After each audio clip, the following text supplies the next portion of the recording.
അലൈക്കും വറഹ്മത്തുള്ളാഹി വബറകാതുഹു.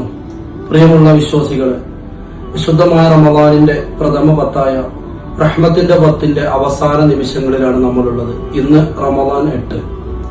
അള്ളാഹുവിന്റെ വിശാലമായ റഹ്മത്തിനെ കുറിച്ച് പറയുകയാണെങ്കിൽ ധാരാളം പറയാനുണ്ട്.